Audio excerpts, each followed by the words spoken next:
For a long time now, it's been usual to see Western philosophy in the 17th and 18th centuries as divided between two opposing schools, British empiricism and continental rationalism, the chief of the empiricists being Locke, Berkeley and Hume, and the chief of the rationalists being Descartes, Spinoza and Leibniz. Of the many issues that divided them, the most important, put at its crudest, was this. The rationalists believed that we human beings can acquire important knowledge of reality by the use of our minds alone, by thinking, by pure reason. The empiricists denied this. They insisted that experience was always a necessary ingredient, and that all our knowledge of what actually exists must, in the end, in some way or other, be derived from experience. Again, the traditional view has been that these two opposing schools finally came together at the end of the 18th century and were combined in the work of Immanuel Kant. In this program, we're going to take a look at Spinoza and Leibniz, the two greatest of the rationalist philosophers after Descartes. The first in time was Spinoza, born in Amsterdam in 1632. His family were Portuguese Jews who, in the aftermath of the Spanish Inquisition, emigrated to Holland in search of religious freedom. Spinoza was brought up and educated in an enclosed Jewish community. But he rebelled against religious orthodoxy, and at the age of only 24, he was excommunicated by the Jewish authorities. Fortunately for him, he was a loner by temperament as well as circumstances, and he chose a solitary mode of life in order to do his work. When he was offered a professorship at Heidelberg University, he turned it down. He earned his living grinding lenses for spectacles, microscopes and telescopes, and it's believed that the daily inhaling of glass dust from this occupation aggravated the lung ailment that killed him at the early age of 44. His acknowledged masterpiece, a book entitled Ethics, but in fact dealing with the whole range of philosophy, came out after his death, but in the same year, 1677. A striking feature of this book is that it's modelled directly on Euclid's geometry. Starting from a small number of axioms and primitive terms, it proceeds by deductive logic to prove a long succession of numbered propositions which, taken together, lay out the total scheme of reality. It's often held up as the supreme example of a self-contained metaphysical system whose object is to explain everything. In only the year before his death, Spinoza had a series of meetings with the other philosopher we're going to consider, Leibniz, one of comparatively few instances of two of the greatest philosophers actually meeting each other and having face-to-face discussions. As a personality, Leibniz was a complete contrast to Spinoza, courtier and diplomat, always travelling, honoured in many countries. He was one of the great polymaths of our culture. It was he who coined the notion of kinetic energy. He invented calculus, not knowing that Newton had already done so, and published it before Newton did. In fact, it's his notation, not Newton's, that we use to this day. And he was among the great philosophers. Leibniz was born in Leipzig in 1646 and died in Hanover at the age of 70 in the year 1716. So brilliant was he as a student that he was offered a professorship at the age of 21. But, like Spinoza, he turned it down, though for the opposite reason. He wanted to be a man of the world. He spent most of his life at the court of Hanover, in the service of successive dukes, one of whom became King George I of England, founder of the present British royal family. Leibniz carried out almost every task imaginable for a person in such a position, and his philosophy was, as one might put it, written in his spare time. He wrote an enormous amount, mostly in the form of quite short papers, but published scarcely any of it during his life. He also maintained a voluminous international correspondence, which is now of philosophical importance. Among his outstanding works are The Monadology, The Discourse on Metaphysics, and a book called New Essays Concerning Human Understanding, which is a point-by-point argument with his English near-contemporary John Locke. To discuss the work of Leibniz and Spinoza, I've invited someone who is well known both as a philosopher and as a historian of philosophy, Anthony Quinton, chairman of the British Library, formerly president of Trinity College, Oxford. Anthony Quinton, for clarity's sake, I think we're going to have to deal with our two philosophers separately, but before we start doing that, is there anything that can be said usefully about them jointly? Well, I think there is. The one you've mentioned already, it's a standard piece of tidy, convenient classification. They're the three rationalists who face the three British empiricists, these two opposed triads of thinkers. Descartes, Spinoza, Leibniz, they do have a community of style and purpose. Descartes defined the terms, laid down the agenda, but in a sense the world that Descartes produced by the exercise of pure reason, or the conception of the world that Descartes produced, is a fairly straightforward affair. He does preserve the self in a recognizable form, the human individual. He, in the natural, straightforward terms of his age, produces God, even if it's not a terribly human sort of God. And he preserves the material world in a, broadly speaking, recognizable form, even if deprived of some of its more vivid and colorful and odoriferous attributes. But the worlds created by the application of the procedure of rationalism, the one you mentioned, you start from some self-evident propositions, like a person producing a system of geometry, and then you carry out processes of absolute, straightforward deduction from these self-evident propositions. What that led to, in the case of Spinoza and Leibniz, is something very far removed in both of them from the ordinary understanding of the world. To some extent, Descartes, by comparison with them, is in the business of saving the appearances. Spinoza and Leibniz both say what the world is really like is very different from what it appears to the ordinary person to be. That in both cases there is an underlying reality which philosophy can tell us about, even if common observation doesn't. That's right. And a very odd world it is in each case. I mean, just to state in very brief terms what it is, there in each of them, it's so utterly opposed in the two cases, yet they purport to be following the same procedure and under what one might call broadly Cartesian guidance. Spinoza's world is a unitary world. There is only one true thing, which is the world as a whole, which is both extended and in some sense mental, a system of ideas. On the other hand, in Leibniz's case, the real world consists of an infinity of things that are purely spiritual, and everything material and space itself are phenomena, appearances, byproducts, as it were, of the real world, which is this infinite array of spiritual centers. Right, well now let's start taking them one by one, and let's begin with Spinoza. It is this enormously elaborated single system, and it's often difficult to know where to break into a system when one wants to start expounding it. Where do you think is the best place to start? Well, there are a number of places you could begin. I think one had better say just a bit more about Spinoza's method, because he himself says that this book, Ethics, is demonstrated in the geometrical manner.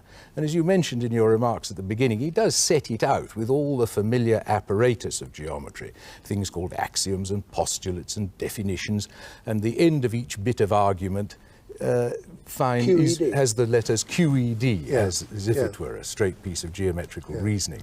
Funny thing is that on the whole, subsequent philosophers haven't taken Spinoza's reasonings frightfully seriously. People don't think of him as a reservoir of interesting arguments, whereas they do think that of Leibniz. Anyway, so perhaps the method, although it's the most obvious feature, this very explicit and conscious geometrical method is the real stylistically obvious feature of Spinoza's work, it's not what's really important, which is, I suppose one must say, a vision. And this vision is of the world as an absolutely unitary entity, any division of which is a mutilation of some sort of misunderstanding. He saw total reality as being one thing, didn't he? One substance, of which all apparently different objects, and indeed people like ourselves, are merely facets, merely modes, merely aspects. This is a very difficult idea, I think, for most people to grasp at a first meeting. Can you unpack it a bit for us? Well, probably the best place to begin is, again, I promise I won't go on doing this, with Descartes, because Descartes defined substance, and the idea of substance in philosophy is a name for what it is that really exists, what the real components of the world are. Descartes defined substance as that which requires nothing but itself in order to exist. And in terms of his view of things, the only true substance, therefore, was God, because everything that existed apart from God, and he thought that consisted of human souls and material objects, including the human body. Everything apart from God was dependent on God for its existence. So its substantiality, its title to being substance, was a little defective. God was the only absolute substance, but from that point onward, he didn't draw any further attention to it. Now, you could see Spinoza as taking that point of Descartes really seriously and saying, no, there truly is only one substance, only one thing which, to use a free translation of his own essential phrase for it, is the explanation of itself. Only one thing whose essence explains its existence, whose nature it is to exist. And his conclusion was that the only thing of which that is true is the totality of what there is, absolutely everything. And the one vaguely commonsensical element in Spinoza is to say absolutely everything, the totality, the one substance, is in fact nature as well as God. Another argument that he used for that derived from from God's infinite nature, didn't it? That if God was infinite, there isn't anything that isn't God. Or to put the same argument the other way around, if the world is separate from God, then God has boundaries, God has limits. God is finite and not infinite. For God to be infinite, he must be coextensive with everything. That, I think, is probably as plausible a way as you could find of arguing for Spinoza's position, and it has anticipations in earlier philosophy. He goes through a good many other arguments to establish his general point. But what it really amounts to is there's only one thing whose explanation lies within itself. For everything else, its explanation lies somewhere outside it.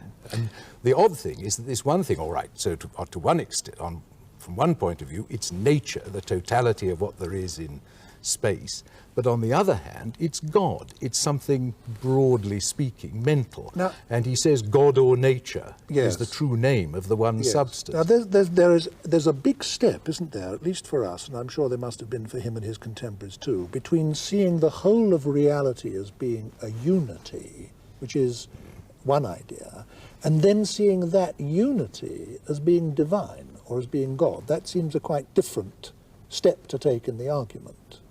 What were his grounds for doing that? Well, I suppose it was essentially God's perfection, that nature wasn't treated as some passive byproduct of God's activity, but nature was the totality of what there was, the self-explanatory thing, and so to that extent was a perfect entity, the most perfect thing there could be, and therefore deserved the name God. The only God, if you like, he was prepared to countenance was a God that was identified with a whole array of natural things. So summing up Spinoza's vision, which was the very good word you used for it just now, he was saying in effect that if we call the totality of everything there is nature, then we can say in our terminology that there is no supernatural or supranatural realm, and also that God cannot be outside nature. God must be coextensive with the totality of what there is if God is infinite. That seems perfectly reasonable. Now, this would seem to solve one of indeed the most notoriously unsolved problem left by Descartes, which was the problem of how mind and matter interact with each other. Descartes' work posed that problem, but didn't really provide an acceptable solution to it. Spinoza is now in a position to say, well, the problem doesn't really arise, because, in fact, everything is a different aspect of the one thing which is everything. Certainly the two things you mentioned, which constituted a special problem for Descartes, which he had a bold and highly unsatisfactory solution for, mind and body, these are brought together in an ingenious fashion by Spinoza, and it could be seen, as it often has been seen by historians of philosophy, that we should best understand Spinoza as coping with that problem of Descartes. But I think that's rather a limited conception of what Spinoza's up to. He's after bigger game than that, a proper total conception of things. What he says is, in developing this thought that the one substance is infinite, he says not only does it contain everything and have nothing lying outside it, which is an idea close to, if not identical with, the idea of infinity, but that God or nature, the single substance, the one substance, the totality of what there is, has an infinity of attributes. Now, this sounds a little puzzling, and it is puzzling, because as it turns out, only two of these attributes are in any way accessible or intelligible to us. The others have to be taken on faith that it has the rest of them. But the two we know are the attributes of thought or consciousness on the one hand, the attribute of extension on the other. And what Spinoza maintains is that every wrinkle in the total fabric of the one substance, these wrinkles he calls modes, and that is the proper understanding of what we think of as self-subsistent things, tables, chairs, our wife's family, whatever it might be, various identifiable items that have clear, definite contours. For Spinoza, they're just temporary contours taken on by the fabric of everything that there is. Like waves in the sea. Each of these is at once conscious and extended. And so there are the phases or aspects or wrinkles, as I call them, of reality are at one and the same time have these two aspects, a mental aspect and a physical aspect. Therefore, there isn't a question of two utterly separated things happening to keep where, in some cases, in time with one another, to chime in with one another. They are one and the same thing viewed from two directions. Now, we've both made much of the fact that Spinoza presents his philosophy as if it were Euclidean geometry or on the lines of Euclidean geometry. Now, with a system that is set out deductively, in which everything follows from everything else, there simply isn't any room for free will, is there? What was Spinoza's attitude to the whole free will question or the whole free will problem? Well, I think that can be put very clearly in a couple of sentences to start with. What he does maintain is that what he would probably call the everyday, vulgar, commonsensical notion of freedom, that is to say, the idea that the human individual can sometimes act as a spontaneous, uncaused cause of things, the freedom of pure spontaneity, this, he says, is impossible. It's simply an illusion that's engendered by our not knowing what the causes of our actions are. But on the other hand, this is the other sentence, Spinoza says there is such a thing as human servitude or bondage, and that consists in being induced to act by some causes rather than others. There are some causes, we can call them, generally speaking, the passive emotions, things like hatred and anger and so forth, generated in us by the frustrating influence of the world outside us, the parts of the world, I'd better say, that are outside us. And he also believes that we have active emotions, which are those generated by an understanding of our circumstances in the world, a knowledge of what's going on. And the greater our activities are caused by active emotions and the less by passive emotions, the less in bondage we are, because we're more ourselves. I think he was probably the first person in European thought to introduce this very important idea, which in a quite different form is made much of a great deal later by Freud and by psychoanalysis, that discovering what the hidden sources of your actions and emotions are will be, in a sense, liberating, will make you happier, even if it doesn't literally increase your freedom. I think you're right. I mean, you could see Spinoza's attitude to man's position in the world as a stoic one, the idea that the world around us is not particularly interested in us, therefore we must diminish its power to make us suffer by controlling the emotions it excites in us. That's a stoic idea, but you're quite right in saying there's something more in Spinoza, because it's not the idea of, by a terrific effort, repressing or overcoming these sad, unfortunate, passive emotions. It's by the exercise of the mind, gaining an understanding of the world which just makes these emotions peter out or fade away, and their place come to be occupied by the active emotions, the most elevated of which, as he describes it, is what he calls the intellectual love of God, which is a rather mysterious business. It's the emotion that attends metaphysical understanding, a total comprehensive understanding of the world. Don't you think there's something paradoxical about the fact that he's commonly thought of as a religious or quasi-religious thinker, in view of the fact that he doesn't believe in free will, he doesn't believe in the immortality of the soul, because he doesn't believe that anything is permanently separate from anything else. He doesn't even believe in the existence of a personal God, because he thinks that the divinity is identical with nature.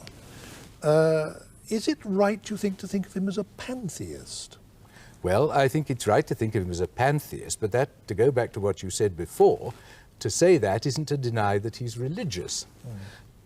The thing is, there's a very considerable correspondence between many of his views and many of the views of the roughly contemporary British philosopher Thomas Hobbes. But Thomas Hobbes was a man of, in some ways, indestructible cheeriness, but who thought the universe was a pretty gloomy setup. And was, in fact, despite some references to God, I think fairly clearly describable in a literal way as an atheist. Spinoza, on the other hand, his attitudes are religious. It's one of awe and respect for the universe at large. And the thing is, in our Christian civilization, we lay down certain requirements on the religious attitude which are not universally applicable. In other words, it's parochial of us to deny that Spinoza is a genuinely religious person, because the attitudes which in our cultural background are normally adopted towards a personal, wrathful, interested God are, in his case, adopted towards the whole scheme of things. He's religious, if you like, in the way perhaps Wordsworth is religious. One rather dramatic way he had of putting his identification of God with nature, which appeals to me very much, is this. He once said that it's quite right and proper that an individual should love God, but it's absurd that he should want God to love him. It's as if a man were to love nature and expect nature to love him back. That's quite right. There's plenty of parallel for this kind of view of man's place in the universe in the more elevated and sophisticated types of Buddhism. But I think on reflection one has to admit that these are, in their total place in the economy of human life, these attitudes are genuinely religious attitudes, even if they're directed towards objects which are not the familiar objects of religious attitudes in our culture. Do you think that Spinoza was in any important degree influenced in all this by his Jewish background? Well, I would have thought so, because just to make two very simple points, or perhaps three, to take up your big Kantian trinity of God, freedom and immortality. The Jewish God is personal, all right, but on the whole, immortality is not very emphatically central to Jewish religion. And freedom, well, perhaps there's freedom, but in the general domain of the ethical or the ethical relationship to God, the Jewish religion doesn't have a place for petitionary prayer, for asking God to do things for you. The Jewish view is one of grateful acceptance of what God offers. One's not always seeking favors from God, as the Christian is. One accepts what God has to give one with such tolerance and submission as one can bring to bear. And that is a very Spinozist point of view. Well, as you said earlier, I think the thing for us to do with Spinoza isn't to attempt to recapitulate the arguments, but to convey the vision. And I think you've done that very well. And I think we should now move to a discussion of our second philosopher, Leibniz, who also had a great big interlocking metaphysical system, except that in his case he never put it forward in one single work, but it came out in bits here and there in different papers, letters, arguments, discussions, and so on, so that one has to, as it were, put it together for oneself. Where do you think the best place to start with Leibniz is in trying to expound his system? Well, it's probably the case that were one writing a very, very serious professional treatise on Leibniz, one would start with certain logical doctrines he has. But I think for the comprehension of what he's up to in fairly short order, the place one has to start is the idea of the monad, his notion of substance. And of course, as I mentioned earlier, this is utterly opposed to Spinoza's, because the monad is something tiny. I mean, it's unextended, in fact. There'll be monads of all sorts. God is a monad. Yes, I think you must give some kind of general definition of what a monad is. Well, a monad is Leibniz's word for substance, a single unit. It has a number of properties. There's an argument at the beginning of Leibniz's monadology, which is, in fact, not a very sophisticated argument for as clever a man as Leibniz. He says whatever is complex is made up of what's simple, and the simple components of what's complex are the real constituents of the world, and the complex are just a byproduct of the aggregation of these simples. But whatever occupies space, is extended, is complex. Therefore, the ultimate components of the world, as non-extended, are non-material, because not extended in space. Therefore, the real world is composed of an infinity of unextended metaphysical points. And each of these, because non-material, and here he just relies crudely on Descartes, if you like, is therefore spiritual. Ergo, the world consists of an infinity of point-like spiritual items, mental items, or, as people sometimes say, he himself at times, souls, all the way from the most important of them, the crucial one, God, down through the human soul, which is the particular monad where we get the idea of substance from in the first place, down to the ultimate constituents of what we conceive, confusedly, as matter. I think this is such a lot for people to take in at once that I'd like to go over the main points of it again. Leibniz is saying that everything that's complex must be analyzable into simpler elements. If the simpler elements are still complex, then they must be further analyzable. And therefore it must be the case that sooner or later you come to simple, not further analyzable constituents of matter or the world or the universe or whatever it might be.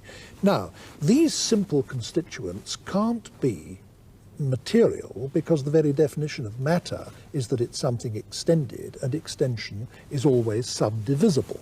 So if they're not further subdivisible, they can't be extended. And if they're not extended, they can't be matter. Yes. So the ultimate constituents of reality must, he thinks, be something immaterial and not occupying space. I suspect that it's only our way of putting it up to this point in the discussion that makes it sound as weird as it does, because after all, one of the most influential doctrines of 20th century physics is that energy is the ultimate constituent of the universe, and that all matter is ultimately constituted by energy. Now, it seems to me that Leibniz was trying, or was groping towards, in the vocabulary of his day, something very close to that he was trying to say that all matter is ultimately made up of centres of activity which are not matter.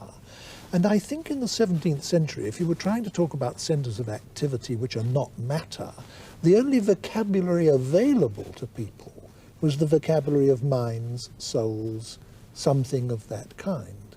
Do you think I'm falling over backwards to save him? No, not at all. I think that Leibniz is in many striking ways a very modern thinker. I mean, when you read him, it's a bit like reading the early Bertrand Russell or Frege or the young Wittgenstein or something. And one of the strikingly modern doctrines, which I think he was the first person to formulate clearly, and which certainly plays a very powerful role in philosophy to this day, is the idea that all meaningful statements must be of one of two kinds. That a statement can either be true in the way that a definition is true, that's to say that if you say something like all bachelors are unmarried, you don't have to carry out a survey of the bachelors in society to see if that's true or not. You know it must be true by virtue of the meaning of the terms. So all you have to examine outside the statement itself is the rules governing the use of the terms in the statement. But there's another kind of statement, like, for example, there's a monkey in the next room. To find out that may be true or may be false, it can be either, unlike the statement all bachelors are unmarried, and the only way you can find out whether it's true or false is to go and have a look. In other words, there are truths that must be true because of the nature of the terms involved. There are other truths which are or are not truths by virtue of the way things are in the world, and therefore that can only be established by experience. And Leibniz was, I think I'm right in saying, the first person thoroughly clearly to expound that dichotomy. Is that not so? That's perfectly correct. You mentioned earlier that Locke was a near contemporary. There's a sort of adumbration of it in Locke, but it's a bit misty. In Leibniz's case, it's absolutely clear and lucid, the distinction between what he calls truths of reason on the one hand, which it would be a contradiction to deny, and truths of fact on the other hand, which it's not a contradiction, or not evidently, at any rate, a contradiction to deny.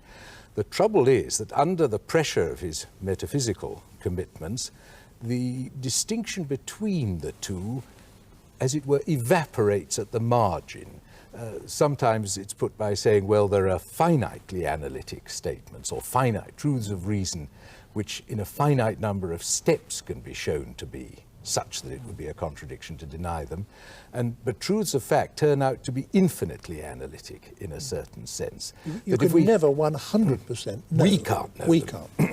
Yes. That they're necessarily true, or that it would be a contradiction to deny them. But in spite of the qualifications that you draw, it would be difficult to think of any philosophical doctrine that had been more influential in the last 200 or 300 years. No, because you're quite right, because it was in terms of that distinction, which he proceeded to muddle in a fruitful and interesting, but I would suggest ultimately mistaken way, that Kant set the main problem of his own theoretical philosophy, the critique of pure reason. He wanted to say there was a third type of assertion over and above truths of reason and truths of fact as described by Leibniz. And for a good deal of the 20th century, in slightly different terminology, the distinction between those two things has been absolutely central to philosophy. Some teachers of the subject, when I was younger, used to say, whatever else one does to one's pupils, if one gets that distinction across to them, it's been worthwhile their studying the subject. And that, I think you're quite right in saying, was put onto an altogether new level of clarity and explicitness by Leibniz. Sometimes, because of our somewhat parochial Britishness, we tend to attribute this doctrine to Hume.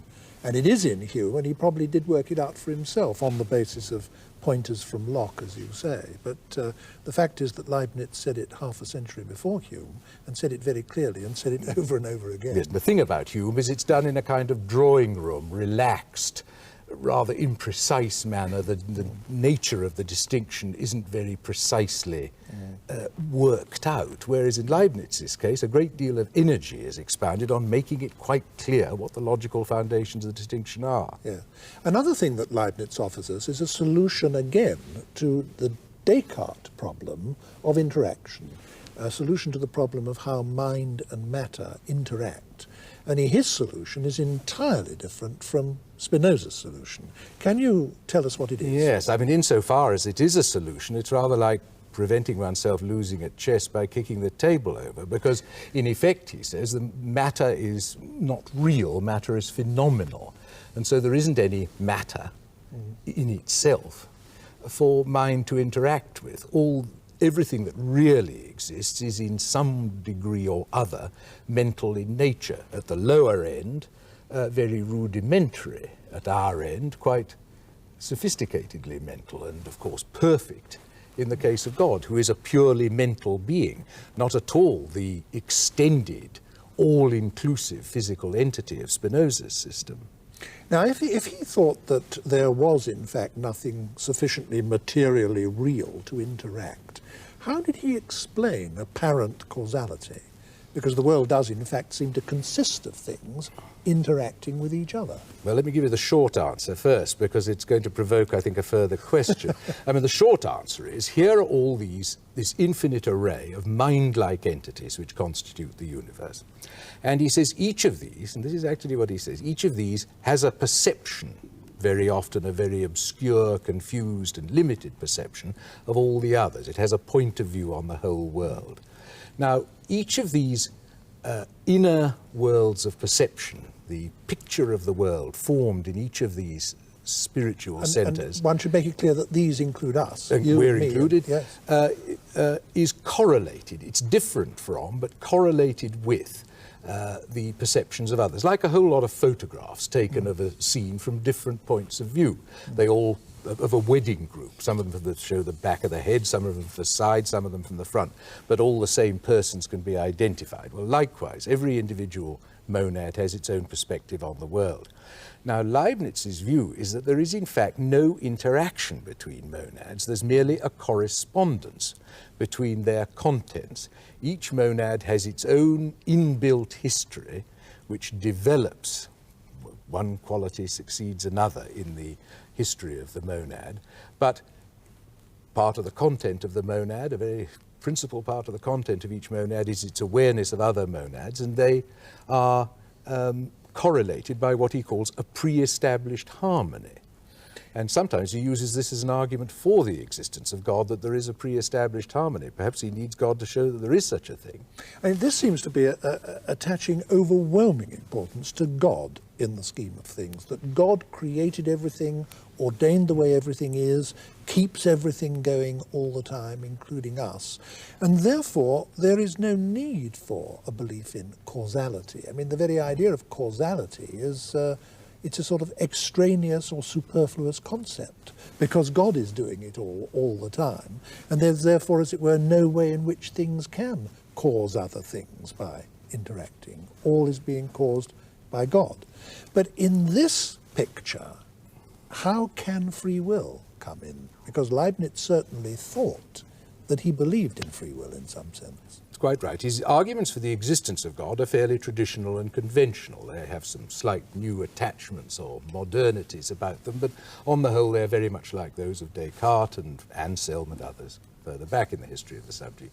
But what he does with the idea of God is very striking. I mean, he carries the idea of God's omnipotence a very long way and says God creates all the other monads that constitute the world and equips them with an intrinsic nature which decides or determines everything they subsequently do.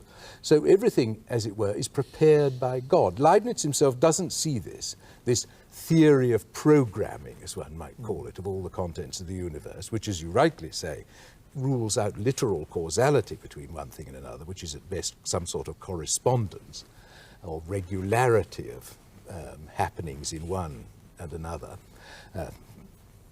Leibniz reconciles this as far as he can with free will, and indeed quite well, because in a way what lack of free will is to be caused to do things by something outside you, to be externally compelled to do something against the grain of your own real nature, you might say.